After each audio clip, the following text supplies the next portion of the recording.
ബിരിയാണി കേട്ടിട്ടുണ്ടോ? സന്തോഷ് ചിക്കാനൻ സാർ എഴുതിയ ബിരിയാണി എന്ന കഥ. ഗോപാൽ യാദവ്.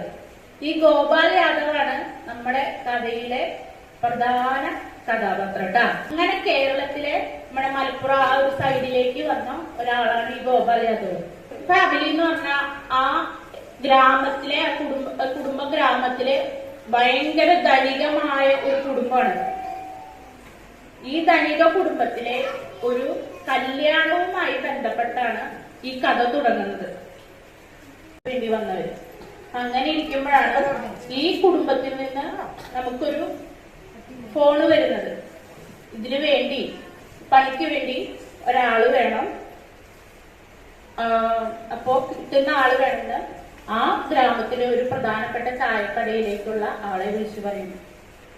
കൂട്ടിക്കൊണ്ടു പോയ ശേഷം അവിടുത്തെ പ്രധാനപ്പെട്ട ഈ ആളുടെ ഒരു മകനുമായി ഉള്ള ഒരു രസകരമായ സംഭാഷണങ്ങളാണ് പിന്നീട് നമ്മൾ ഈ കഥയിൽ കാണുന്നത്.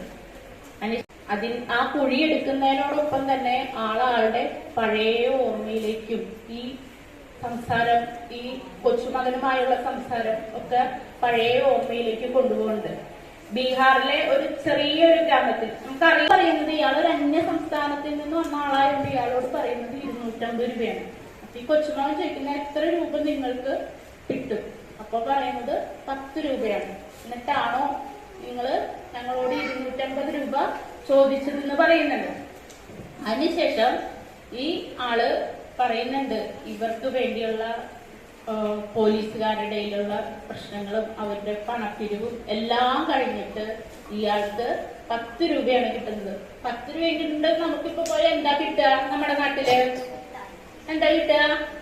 പിടി അരി വാങ്ങി ഭാര്യക്ക് കൊടുത്ത ആ ഓർമ്മയിലേക്കൊക്കെ പോകുമ്പോ ഇവിടെ നമ്മുടെ ആഡംബരമായ കല്യാണം ഈ വീട്ടിൽ നടക്കുന്നുണ്ട് അല്ലേ?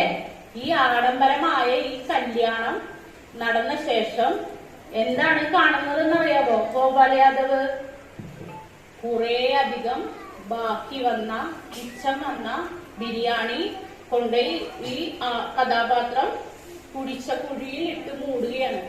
അന്ന് ആള് ചിന്തിക്കുകയാണ്, ഒരു പിടി അരിക്ക് വേണ്ടി സ്വപ്നം കാണാൻ പോലും കഴിയാത്ത ആള് ആ അരി, ഒരു പിടി അരി ഭാര്യക്ക് വാങ്ങി കൊടുത്തതും ആ അരി കൊണ്ട് തന്നെ വെച്ച ബിരിയാണി കൊണ്ടുപോയി വേസ്റ്റ് എന്നുള്ള രീതിയിൽ നമ്മൾ ഇവിടെയൊക്കെ കാണാറുണ്ടല്ലേ, വേസ്റ്റ് കൊണ്ടുപോയി കുഴി തട്ടുന്നത്. നിങ്ങൾ ആരെങ്കിലും ചോറ് കളയോ ഉച്ചയ്ക്ക്? ഭക്ഷണം വെച്ചാൽ നിങ്ങൾക്ക് എത്ര മക്കളാണെന്ന്